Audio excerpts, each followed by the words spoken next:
Hello friends, welcome to Day Trader Telugu and good evening. Sensex 145 points gain అయి 55,583 దగ్గర close అయితే Nifty 34 points gain అయి 16,563 దగ్గర close అవడం జరిగింది. ఇవాళ మార్కెట్ రిలేటెడ్గా ఉన్న ఇంపార్టెంట్ డీటెయిల్స్ మాట్లాడుకునే ముందు ఇవాళ నిఫ్టీ అలాగా బ్యాంక్ నిఫ్టీ వెళ్ళిన హైని మీరు గమనిస్తే నిఫ్టీ వెళ్ళిన హై 589 అండ్ బ్యాంక్ నిఫ్టీ వెళ్ళిన హై 36,260. ఆ రెండు కూడా నిఫ్టీ బ్యాంక్ నిఫ్టీ ఒక నియర్ టర్మ్ రెసిస్టెన్స్. నిన్న మనం అనుకున్న నియర్ టర్మ్ రెసిస్టెన్స్ 16,570 అండ్ ఇవాళ నిఫ్టీ వెళ్ళిన హై 16,589 అండ్ మనం నిన్న అనుకున్న రెసిస్టెన్స్ బ్యాంక్ నిఫ్టీకి 36,250 అండ్ ఇవాళ బ్యాంక్ నిఫ్టీ వెళ్ళిన హై 36,260. నిఫ్టీ రెసిస్టెన్స్ని ఫేస్ చేసి నియర్లీ ఆ లెవెల్స్ దగ్గరే క్లోజ్ అవుతున్న బ్యాంక్ నిఫ్టీలో కొంతవరకు మనకు కరెక్షన్ కనిపించింది. ఓవరాల్గా ఇవాళ నిఫ్టీ 100 పాయింట్స్, బ్యాంక్ నిఫ్టీ ఒక 200 పాయింట్స్లో రేంజ్ బౌండ్లోనే మూవ్ అయింది. కానీ మార్కెట్కి ఇలా రేంజ్ బౌండ్లో మూవ్ అవ్వాల్సిన నీడ్ లేదు. గ్లోబల్గా మనకు ఒక అన్సర్టనిటీ ఉంది. ఫాలో అవడానికి కూడా మార్కెట్కి ఒక రీజన్ ఉంది. సో ఆ రీజన్ని కూడా మనం గమనించాలి. బికాస్ మార్కెట్ ఏ ఒక్క నెగిటివ్ అప్డేట్ కూడా సడన్గా రియాక్ట్ అవ్వదు. ఎగ్జాంపుల్ ఈ వైరస్ని తీసుకుంటే ఫస్ట్ ఈ వైరస్ అప్డేట్స్ మార్కెట్లోకి వచ్చినప్పుడు మార్కెట్ పెద్దగా మూవ్ అవ్వలేదు. ఈ అప్డేట్ ఎన్ని డేస్ ఉంటుంది, కొన్ని డేస్ తర్వాత ఈ అన్సర్టనిటీ సెటిల్ అవుతుందని మార్కెట్ కొన్ని డేస్ వెయిట్ చేస్తుంది. ఈలోపు ఒక ప్రాపర్ కంక్లూజన్ అన్సర్టనిటీకి రాకపోతేనే మార్కెట్ రియాక్ట్ అయ్యే ప్రయత్నం చేస్తుంది. ఇవాళ మార్కెట్ ఓపెన్ అవ్వకముందు గ్లోబల్గా ఉన్న మార్కెట్ డేటాను గమనిస్తే యూఎస్ ఒక ప్రీవియస్ క్లోజింగ్ని గమనిస్తే అవి పాజిటివ్గానే క్లోజ్ అయ్యాయి. బట్ ఏషియన్ మార్కెట్స్ రెడ్లో ఉన్నాయి మార్కెట్ ఓపెనింగ్కి ముందు. దీంతో ఎస్జిఎక్స్ నిఫ్టీ కూడా నియర్లీ 50 పాయింట్స్ దగ్గరగా నెగిటివ్లో ఓపెన్ అవడానికి పాసిబిలిటీ ఉందని డేటా కనిపించింది. ఎఫ్ఐఎస్ అండ్ డిఎస్కి సంబంధించిన ఈక్విటీ యాక్టివిటీ మనకు పాజిటివ్గా ఉంది. ఎఫ్ఐఎస్ 820 crores దగ్గరగా బై చేస్తుంటే డిఎస్ 150 crores దగ్గరగా ఇండియన్ ఈక్విటీ మార్కెట్స్లో ఫ్రైడే సెషన్లో బై చేయడం జరిగింది. అండ్ ఎఫ్ఐఎస్కి సంబంధించిన ఎఫ్ఎన్ఓ యాక్టివిటీలో కూడా స్లైట్గా లాంగ్ పొజిషన్స్ యాడ్ అయ్యాయి అండ్ షార్ట్ పొజిషన్స్ డిక్రీజ్ అయ్యాయి. అండ్ పుట్ సైడ్ వాళ్ళు కొంత హెవీ రైటింగ్ చేశారు కంపేర్డ్ విత్ కాల్. సో ఎఫ్ఐఎస్కి సంబంధించిన ఈక్విటీ డేటా పాజిటివ్గా ఉంది అండ్ ఎఫ్ఎన్ఓ డేటా కూడా పాజిటివ్గా ఉంది. కాబట్టి ఎంటైర్ ఈ డేటాని మనం పాజిటివ్గానే తీసుకున్నాం. కాకపోతే వ్యూ దగ్గరికి వచ్చేసరికి షార్ట్ టర్మ్కి నేను పాజిటివ్గానే ఉన్నానని చెప్పాను. 16,240 లెవెల్ బ్రేక్ అవ్వనంత వరకు కూడా మనం 16,800 లెవెల్స్ని ఎక్స్పెక్ట్ చేయొచ్చు. నియర్ టర్మ్లో ఆప్షన్ చైన్లో ఉన్నది అక్కడే రెసిస్టెన్స్. 16,240 బ్రేక్ అయి సస్టైన్ అవడం అండ్ క్లోజ్ అవడం జరిగినంత వరకు కూడా 16,800 అయితే మనం ఎక్స్పెక్ట్ చేయొచ్చు. బట్ ఇంట్రాడే రిలేటెడ్గా మేము న్యూట్రల్గా ఉంటున్నామని చెప్పాను. సో ఇక్కడ neutral to negative, neutral to positive అని కూడా నేను మెన్షన్ చేయలేదు. బికాస్ ఓపెన్ అయిన దగ్గర నుంచి మార్కెట్ ఎటు వెళ్తున్నా అగైన్ కొంతవరకు కన్సాలిడేషన్ మార్కెట్లో ఉంటుందని ఎక్స్పెక్ట్ చేశాను. అండ్ లెవెల్స్ని కూడా ప్రీవియస్గా మాట్లాడిన వీడియోలో ఉన్న రెసిస్టెన్స్ అండ్ సపోర్ట్స్ని గమనించమని చెప్పాను. అండ్ మోస్ట్లీ ఆ లెవెల్స్ దగ్గరే నిఫ్టీ అండ్ బ్యాంక్ నిఫ్టీ ఇవాళ రెసిస్టెన్స్ని అయితే ఫేస్ చేయడం జరిగింది. అండ్ ఫేస్ చేసి హెవీగా కూడా మార్కెట్ కరెక్ట్ అవ్వలేదు. స్టిల్ ఒక రేంజ్ బౌండ్లోనే కన్సాలిడేట్ అయ్యే ప్రయత్నం మార్కెట్ చేస్తుంది. డేటా మనకి పాజిటివ్గానే ఉంది, కానీ గ్లోబల్గా ఉంటున్న ఒక ఈవెంట్ మార్కెట్ రిలేటెడ్గా సెంటిమెంట్ అయితే డ్యామేజ్ చేస్తుంది. అది ఆఫ్ఘనిస్తాన్లో జరుగుతున్న ఇష్యూ. ఆఫ్ఘనిస్తాన్ క్యాపిటల్ అయిన కాబుల్లో తాలిబాన్ వాళ్ళు ప్రెసిడెన్షియల్ ప్యాలెస్ని ఆక్రమించారు అండ్ టోటల్ రీజియన్ని వాళ్ళ కంట్రోల్లోకి తీసుకోవడం జరిగింది. ప్రెసెంట్ యూఎస్ వాళ్ళు అక్కడ మిలిటరీ ఫోర్సెస్ని విత్డ్రా చేయడంతో ఇలా వాళ్ళు ఆక్రమించే ప్రయత్నం అయితే చేశారు. అక్కడ ప్రెసెంట్ అన్సర్టనిటీ అయితే నెలకొంది. సో ప్రెసెంట్ వస్తున్న అప్డేట్స్ ప్రకారం Indian government and US government కూడా ప్రెసెంట్ అక్కడ జరుగుతున్న ఈవెంట్స్ని క్లోజ్గా వాచ్ చేస్తుందని అండ్ ఫర్దర్గా అక్కడ నెలకొంటున్న అన్సర్టనిటీస్ రిలేటెడ్గా కమింగ్ డేస్లో ఏదైనా డెసిషన్స్ ఉన్నట్లయితే వాటి ఒక ఇంపాక్ట్ కూడా మార్కెట్ మీద ఉంటుందని మనం గుర్తుంచుకోవాలి. అండ్ వీటి కారణంగా ఇంపాక్ట్ అవబోయే కంపెనీస్ కూడా కొన్ని ఉన్నాయి. ఎగ్జిస్టింగ్గా మన ఇండియన్ కంపెనీస్ కుదుర్చుకున్న కాంట్రాక్ట్స్ మీద కూడా ఇది ఇంపాక్ట్ అయితే చూపిస్తుంది. ఆ కంపెనీస్ గురించి మాట్లాడుకుందాం. And again large cap stocks రిలేటెడ్గా పెద్దగా మనకి ఫాల్ కనిపించకపోతున్నా స్టిల్ ఇంకా కూడా మిడ్ అండ్ స్మాల్ క్యాప్ స్టాక్స్లో మనకి ఫాల్ అయితే కనిపిస్తుంది. ఈ మంత్ స్టార్టింగ్ నుంచి ఇప్పటి వరకు చూస్తే నిఫ్టీ నియర్లీ 5% దగ్గరగా ర్యాలీ అయింది. వెరాజ్ మిడ్ క్యాప్ 1% దగ్గరగా అండ్ స్మాల్ క్యాప్ 3% దగ్గరగా ఫాల్ అయింది. సో గ్లోబల్గా ఒక అన్సర్టనిటీ, గ్లోబల్గా నెగిటివ్ ఫ్యాక్టర్స్ ఉన్నాయి. మార్కెట్ రిలేటెడ్గా ఏం ప్లే అవుతుంది అనే ఒక క్వశ్చన్స్ చాలా వస్తుండడంతో ఇలా క్లియర్గా మీకు ఒక అప్డేట్ని కూడా టెలిగ్రామ్లో చేశాను. స్టిల్ ఇంకా మన మార్కెట్ బుల్ మార్కెట్లోనే ఉందనుకుంటున్నాం. అన్లెస్ సడన్గా ఏదైనా గ్లోబల్ ఈవెంట్ లైక్ యూఎస్ వాళ్ళు కానీ ఇంకేదైనా ఇతర కంట్రీస్ ఏదైనా స్ట్రాంగ్ డెసిషన్స్ తీసుకొని అది గ్లోబల్ మార్కెట్స్ ఇంపాక్ట్ చేసే ఒక డెసిషన్ అయితే అప్పుడు అది ఇండియన్ ఈక్విటీ మార్కెట్స్ మీద ఇంపాక్ట్ చేస్తుంది. కానీ యాజ్ ఆఫ్ నౌగా ఉన్న అన్సర్టనిటీ కూడా గ్లోబల్ మార్కెట్స్కి ఒక థ్రెట్లో అయితే మేము చూడట్లేదు. స్టిల్ ఇంకా బుల్ మార్కెట్లోనే ఉన్నాం. ఏదైనా ఒక మేజర్ డిప్ 200-300 పాయింట్ డిప్ కనిపిస్తున్న నిఫ్టీలో ఓవరాల్ మార్కెట్లో అది ఒక ఆపర్చునిటీ బై ఆన్ డిప్స్లోనే మార్కెట్ ఉందనుకుంటున్నామని ఒక అప్డేట్ అయితే చేయడం జరిగింది. ఇలా మేము వ్యూ చెప్తున్నప్పుడు కేవలం ఈ వ్యూ బేస్డ్గానే మీరు ఎటువంటి యాక్టివిటీని కూడా తీసుకోకండి.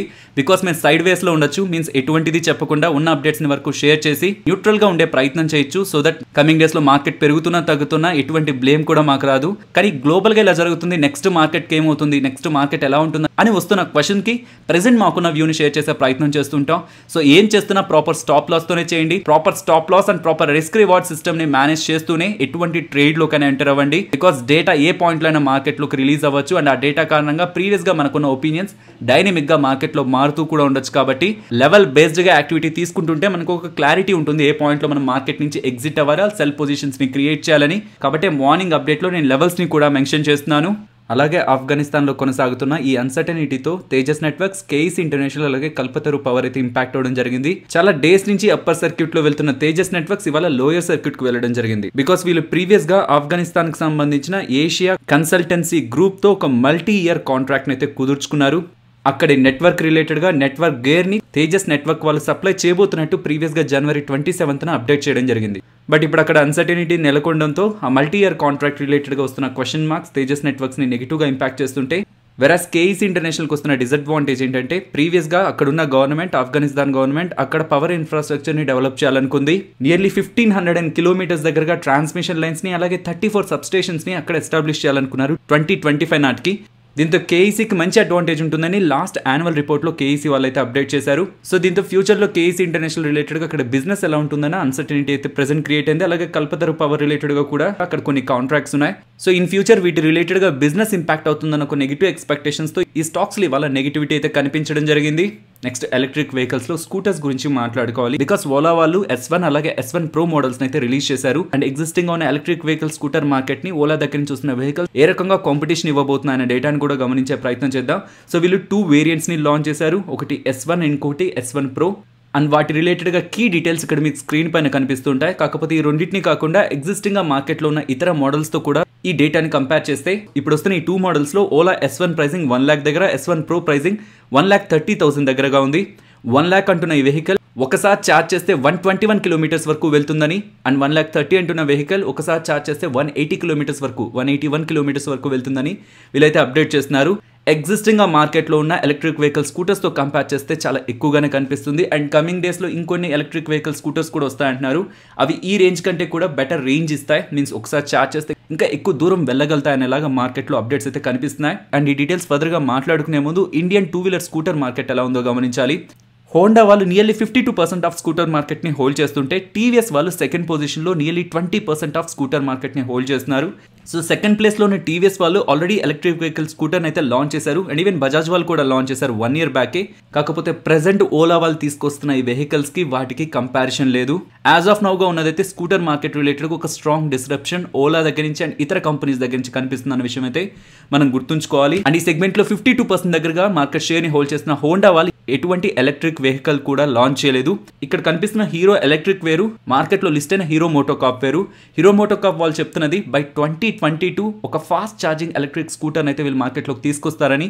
అండ్ వీళ్ళు ఇండైరెక్ట్ గా ఏథర్ అని కనిపిస్తుంది కదా, దీంట్లో 35% ఆఫ్ మార్కెట్ షేర్ హీరో వాళ్ళకుంది. సో రీసెంట్ గా ఓలా వాళ్ళు అనౌన్స్ చేసిన మోడల్స్ ఒక ప్రైసింగ్ అగ్రెసివ్ గా ఉండడం అండ్ వాటి రిలేటెడ్ గా అడ్వాంటేజెస్ ఎగ్జిస్టింగ్ గా ఉన్న వెహికల్స్ కంటే బెటర్ గా ఉండడంతో, అండ్ ఈవెన్ ఓలా వాళ్ళు చెప్తున్నది ఎలక్ట్రిక్ వెహికల్స్ మాకు కావాలని వీళ్ళ వెబ్సైట్ లో రికార్డ్ స్థాయిలో రిజిస్ట్రేషన్స్ అయితే చేసుకున్నారని చెప్తున్నారు. ఒక strong demand electric vehicle scooters ఉందని చెప్తున్నారు. మిగిలిన సెగ్మెంట్స్ ని పక్కన ఉంచితే 2-వీలర్ మార్కెట్, దట్టు స్కూటర్ మార్కెట్ లో మనకు ఒక స్ట్రాంగ్ డిస్రప్షన్ కొత్త కంపెనీస్ దగ్గర నుంచి అయితే కనిపిస్తుందన్న విషయం మనం గుర్తుంచుకోవాలి. బట్ ఈ క్వశ్చన్ మార్క్స్ కూడా మార్కెట్లో ఉంటున్నాయి. కొత్తగా వస్తున్న కంపెనీస్ ని ఎంతవరకు నమ్ముతారు, ఆఫ్టర్ సేల్స్ సర్వీస్ ఎలా ఉంటుంది, అండ్ ఛార్జింగ్ ఇన్ఫ్రాస్ట్రక్చర్ ఎలా ఉంటుంది, charging stations or charging infrastructure ఎలా ఉంటుందనే దాన్ని బట్టి రియల్ సేల్స్ ఉంటాయి. అండ్ మౌత్ పబ్లిసిటీ కూడా వీటికి ఇంపార్టెంట్ కాబట్టి ఇక్కడ నుంచి కొంత టైం తర్వాత మాత్రమే వీటి ఒక డిమాండ్ అండ్ ఇవి ఎంతవరకు డిస్రప్ట్ చేయగలుగుతాయి మార్కెట్ మనకు ఒక వ్యూ అయితే వస్తుంది.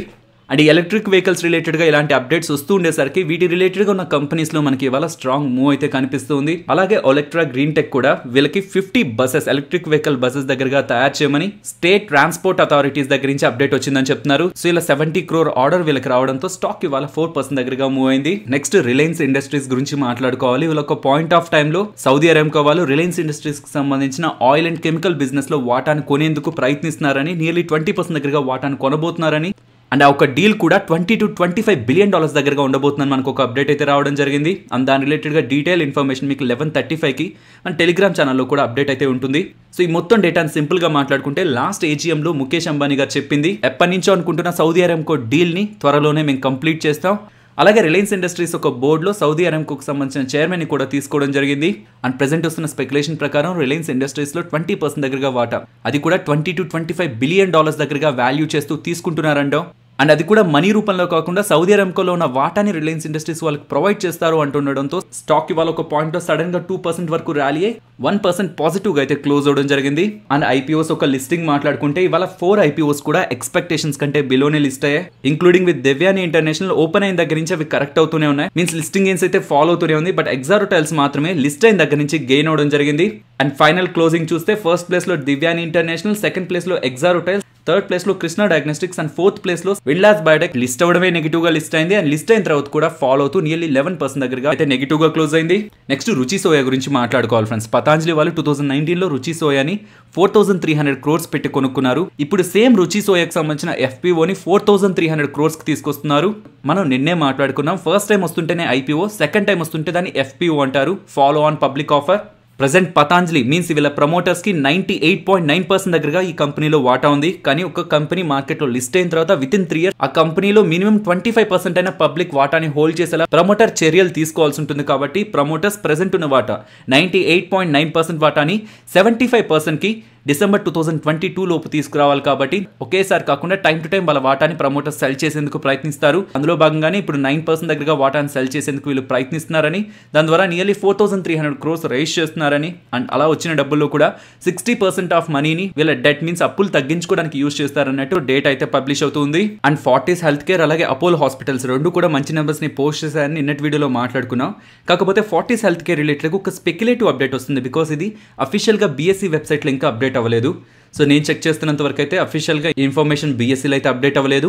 ప్రెసెంట్ ఈ ఫార్టీస్ హెల్త్ కేర్ లో రాకేష్ జుంజున్వాలా గారు 3,25,00,000 షేర్స్ ని హోల్డ్ చేస్తున్నారు. కానీ ప్రెసెంట్ వస్తున్న అప్డేట్ ప్రకారం ఆ 3,25,00,000 షేర్స్ లో ఇంకొక 25,00,000 షేర్స్ అడిషనల్ గా యాడ్ చేసుకున్నారని, ఇప్పుడు టోటల్ గా 3.5 crore షేర్స్ దగ్గరగా మీన్స్ 3,50,00,000 షేర్స్ దగ్గరగా ప్రెసెంట్ ఫార్టీస్ హెల్త్ కేర్ లో రాకేష్ జుంజున్వాలా గారు వాటానైతే హోల్డ్ చేసినట్లయితే అప్డేట్ వస్తుంది. సో ఇలా ఎప్పుడైతే మార్కెట్ లో డేటా ఫ్లో అయిందో స్టాక్ లో ఒక సడన్ స్పైక్ అయితే కనిపించడం జరిగింది. అలాగే జూలై మంత్ కి సంబంధించి small, mid and large cap stocks ని మ్యూచువల్ ఫండ్స్ ఏ స్టాక్స్ లో వాటాని పెంచుకున్నారు అండ్ ఏ స్టాక్స్ లో వాటాని తగ్గించుకున్నారన్న డేటా మనీ కంట్రోల్ వెబ్సైట్ లో వాళ్ళు అప్డేట్ చేస్తున్నారు. సో ఎంటైర్ డేటా అంతా కూడా మీకు నేను టెలిగ్రామ్ లో అప్డేట్ చేశాను. టెలిగ్రామ్ లో 12:20 దగ్గరికి వెళ్ళారంటే ఈ డేటా మీకు కనిపిస్తుంది. అలాగే 18th X డేట్ ఉన్న కార్పొరేట్ యాక్షన్స్ ఏవేవి ఉన్నాయని డేటా కూడా మీరు స్క్రీన్ పైన గమనించవచ్చు. బ్రైట్కామ్ వాళ్ళది 1:4 బోనస్ ఉంది. X date 18th August. ఇదే కాదు 18th August ఎక్స్ డేట్ ఉన్న మోస్ట్ ఆఫ్ ద కంపెనీస్ కి సంబంధించిన కార్పొరేట్ యాక్షన్స్ మీకు స్క్రీన్ పైన ఇప్పుడు రిఫ్లెక్ట్ అవుతుంటాయి. ఒకసారి పాస్ చేసి స్క్రీన్ పైన ఉన్న డేటాని గమనించడానికి ప్రయత్నించండి. 18th X డేట్ కాబట్టి 17th షేర్స్ కొన్న వాళ్ళు మాత్రమే వీటికి ఎలిజిబుల్ అవుతారు. కాబట్టి నేను 16th ఆఫ్టర్నూన్ మీకు టెలిగ్రామ్లో పోస్ట్ చేస్తున్నాను. ఏ రోజుకు ముందు మీరు తెలుసుకుంటే మీరు అడ్వాంటేజ్ పొందగలరు, దానికి ముందు డేటా ఇలా మీకు టెలిగ్రామ్లో అప్డేట్ చేస్తూ ఉంటాను. అలాగే క్యాడిలా స్టాక్ గురించి మాట్లాడుకోవాలి. వీళ్ళ ఓపెనింగ్ నుంచి స్టాక్లో చాలా ఎక్కువ కరెక్షన్ అయితే కనిపించింది. దీనికి మెయిన్ రీజన్ వీళ్ళ రిలేటెడ్గా వ్యాక్సిన్ బయటకు వస్తుందని ఎక్స్పెక్ట్ చేస్తున్నారు కదా, అండ్ ఆ వ్యాక్సిన్ బయటకు తీసుకురావాలంటే డ్రగ్ రెగ్యులేటర్స్ ఒక అప్రూవల్ కావాల్సి ఉంటుంది. సో వాళ్ళ దగ్గర నుంచి ఎమర్జెన్సీ యూజ్ ఆథరైజేషన్ కావాల్సి ఉంటుంది. వాటి రిలేటెడ్గా వీళ్ళు అప్లికేషన్ అయితే పెట్టారు. కానీ ప్రెసెంట్ మీడియాలో వస్తున్న కొన్ని రిపోర్ట్స్ డ్రగ్ రెగ్యులేటర్స్ వీళ్ళకి అనుమతిని అయితే ఇవ్వలేదని, phase 3 క్లినికల్ ట్రయల్స్ డేటా కావాలి, అది చూసిన తర్వాత మేము అనుమతి ఇస్తామన్నట్టు వీళ్ళ వ్యాక్సిన్ కి ప్రెసెంట్ అనుమతి రావట్లేదనేలాగా అప్డేట్స్ వచ్చేసరికి స్టాక్ లో నియర్లీ ఒక పాయింట్లో 6% దగ్గరగా ఫాల్ కనిపించింది. నెక్స్ట్ గ్రావిటా గురించి మాట్లాడుకోవాలి. స్టాక్ నియర్లీ 14% దగ్గరగా ర్యాలీ అయింది. వీళ్ళు plastics and non ferrous metals like aluminium అలాగే లెడ్ ని మ్యానుఫ్యాక్చర్ చేస్తూ ఉంటారు. బట్ వీళ్ళకి సంబంధించిన main segment lead acid batteries ని రీసైక్లింగ్ చేయడం. నియర్లీ 85% ఆఫ్ దేర్ రెవెన్యూస్ ని లెడ్ సెగ్మెంట్ నుంచే సంపాదిస్తుంటారు. ఈ రీసైక్లింగ్ రిలేటెడ్ గా ఎగ్జిస్టింగ్ ఉన్న వీళ్ళ మ్యానుఫ్యాక్చరింగ్ కెపాసిటీని వీళ్ళు ఎక్స్పాండ్ చేశారని, nearly 10,200 million tonne per annum కెపాసిటీని అడిషనల్ గా యాడ్ చేశారని, ఇప్పుడు టోటల్ వీళ్ళ capacity 38,200 million tonne per annum అని వీళ్ళు అప్డేట్ చేస్తున్నారు. ఇప్పుడు యాడ్ చేసిన కొత్త కెపాసిటీ ద్వారా నియర్లీ 150 crore దగ్గరగా వీళ్ళు అడిషనల్ రెవెన్యూని సంపాదిస్తారని చెప్తున్నారు. ఎగ్జిస్టింగ్ ఉన్న వీళ్ళు రీసైక్లింగ్ కెపాసిటీస్ ని పెంచుకున్నారని అప్డేట్ ఇవ్వడంతో స్టాక్ ఇవాళ 14% దగ్గరగా ర్యాలీ అయింది. నెక్స్ట్ మెటల్ స్పేస్ గురించి మాట్లాడుకోవాలి. అందులో కూడా స్టీల్ స్పేస్ లో టాటా స్టీల్ రిలేటెడ్గా ఇవాళ ఒక స్ట్రాంగ్ ర్యాలీ అయితే కనిపించింది. ఫ్రైడే న్యూస్ వీడియోలోనే మాట్లాడుకున్నాం. రిజల్ట్స్ వీళ్ళు వీక్గానే పోస్ట్ చేశారు. బట్ రిజల్ట్స్ పోస్ట్ చేసిన తర్వాత కామెంటరీ మేనేజ్మెంట్ చాలా స్ట్రాంగ్గా ఇచ్చింది, స్పెషల్లీ వీళ్ళ యూరోప్ బిజినెస్ గురించి. సో ఆ పాయింట్లో నెగిటివ్లో ట్రేడ్ అవుతున్న స్టాక్ మేనేజ్మెంట్ ఇచ్చిన కామెంటరీతో పాజిటివ్గా మూవ్ అయింది. మేనేజ్మెంట్ ఇచ్చిన కామెంటరీని రీడ్ చేసిన most of the broking and rating agencies market close అయిన తర్వాత వాళ్ళ టార్గెట్స్ అయితే అప్గ్రేడ్ చేశారు. జేపీ మోర్గన్ వాళ్ళు ప్రీవియస్ గా ఇచ్చిన వాళ్ళ టార్గెట్ ని 1810 కి అప్గ్రేడ్ చేస్తుంటే, జెఫ్రీస్ వాళ్ళు ప్రీవియస్ గా ఇచ్చిన 1500 టార్గెట్ ని 2000 గాను, సిఎల్ఎస్ఏ వాళ్ళు ప్రీవియస్ గా ఇచ్చిన 1750 టార్గెట్ ని 1950 గాను అండ్ అలా ఇస్తూ టాటా స్టీల్ రిలేటెడ్ గా చేసిన పాజిటివ్ కామెంట్స్ తో స్టాక్ ఇవాళ పాజిటివ్ గా మోయింది. ఈవెన్ అపోలో హాస్పిటల్స్ రిలేటెడ్ గా కూడా వీళ్ళు మంచి నెంబర్స్ ని పోస్ట్ చేశారు. వీళ్ళే కాదు, ఫార్టీస్ వాళ్ళు కూడా మంచి నెంబర్స్ ని పోస్ట్ చేశారని నిన్నటి వీడియోలో మాట్లాడుకున్నాం. బట్ వీళ్ళ నెంబర్స్ తో పాటు మేనేజ్మెంట్ పాజిటివ్ కామెంటరీ అండ్ దాని తర్వాత రేటింగ్ అండ్ బ్రోకింగ్ ఏజెన్సీస్ అన్ని కూడా పాజిటివ్ కామెంట్స్ చేస్తూ టార్గెట్ ప్రైసెస్ ని అప్గ్రేడ్ చేయడంతో స్టాక్ నియర్లీ 7% దగ్గరగా ర్యాలీ అవడం జరిగింది. Nifty, bank Nifty support and resistance levels ని ఈ లెవెల్స్ గానే కంటిన్యూ చేస్తున్నాను. నెక్స్ట్ నిఫ్టీ ఆప్షన్ చైన్ గురించి మాట్లాడుకుందాం friends. Monthly expiry contract 26th August expire అవుతున్న కాంట్రాక్ట్ లో మనం గమనించింది 17,000 దగ్గర కాంట్రాక్ట్స్ ఎక్కువగా బిల్డ్ అవుతున్నాయని. బట్ ఇవాళ మార్కెట్ కొంత రేంజ్ బౌండ్ లో మూవ్ అవుతూ కొంత వీక్నెస్ చూపించేసరికి ఆ లెవెల్ పైనే ఉంటుందని పుట్ రైటర్స్ మనకి ఏ కాన్ఫిడెన్స్ అయితే ప్రీవియస్ గా చూపించారు అది ప్రెసెంట్ అన్వైండ్ అవుతుంది. సో 17,000 కంటే మార్కెట్ కింద ఉన్నప్పుడు 17,000 కంటే కిందే ఉంటుందని కాల్ రేటర్స్ లో కనిపించే డేటా పెద్ద ఇంట్రెస్టింగ్ కాదు. కానీ 17,000 కంటే కింద ఉన్నప్పుడు 17,000 కంటే పైన ఉంటుందని పుట్ రైటర్స్ దగ్గర నుంచి కనిపించిన డేటాని మనం ఇంట్రెస్టింగ్ గా ఉందని లాస్ట్ టైం మాట్లాడుకున్నాం. అండ్ అంతకుముందు 16,500 కంటే కింద ఉన్నప్పుడు 16,500 దగ్గర కనిపిస్తున్న డేటాని మనం ఇంపార్టెంట్ గా గమనించాం. అండ్ ఇప్పుడు కూడా ఇన్ ద మనీలోనే పుట్ రైటింగ్ స్ట్రాంగ్ గా కనిపిస్తుంది compared with in the money call writing. So present build అవుతున్న ఆప్షన్ చైన్ డేటా ప్రకారం కూడా స్టిల్ కాల్ అలాగే put writers market top side కి మూవ్ అవుతుందని బిలీవ్ చేస్తున్నారు. బట్ అగైన్ ఏ ఒక్క చిన్న ఈవెంట్ అయినా చాలు మార్కెట్ రిలేటెడ్ గా సెంటిమెంట్ ని కంప్లీట్ గా టర్న్ చేయడానికి. సో ప్రెసెంట్ ఉన్న డేటా ప్రకారం చూస్తుంటే ఇక్కడ నుంచి టాప్ సైడ్ కి వెళ్తుంటే 16,800 అండ్ డౌన్ సైడ్ కి వెళ్తుంటే 16,500 ఇంపార్టెంట్ సపోర్ట్ గా కనిపిస్తుంది. కాకపోతే దాని తర్వాత ఉన్న మేజర్ లెవెల్ మనకి 16,400. సో ఈ 400 పాయింట్ జోన్ లో మార్కెట్ ఉంటుందని అయితే మనం ఎక్స్పెక్ట్ చేయొచ్చు. సో ఇదే మనం నిన్నటి వీడియోలో కూడా మాట్లాడుకున్నాం. సో ఫైనలీ ఇది ఫ్రెండ్స్ మన వీడియో నచ్చితే వీడియోని లైక్ చేయండి ఫ్రెండ్స్. అండ్ ఈ వీడియో మన వాళ్ళకి యూజ్ అవుతుంది అనుకుంటే తప్పకుండా షేర్ చేయండి. అండ్ మన ఛానల్ని సబ్స్క్రైబ్ చేయనట్లయితే ఛానల్లో ఉన్న కంటెంట్ని గమనించండి. ఇఫ్ ఆ కంటెంట్ మీకు యూజ్ అవుతుంది అనుకుంటే ఛానల్ని సబ్స్క్రైబ్ చేసి పక్కనే ఉన్న బెల్ ఐకాన్ క్లిక్ చేయండి. మరొక ఇంట్రెస్టింగ్ వీడియోతో మళ్ళీ మీ ముందుకు వస్తాను. అంతవరకు టేక్ కేర్. జై హింద్.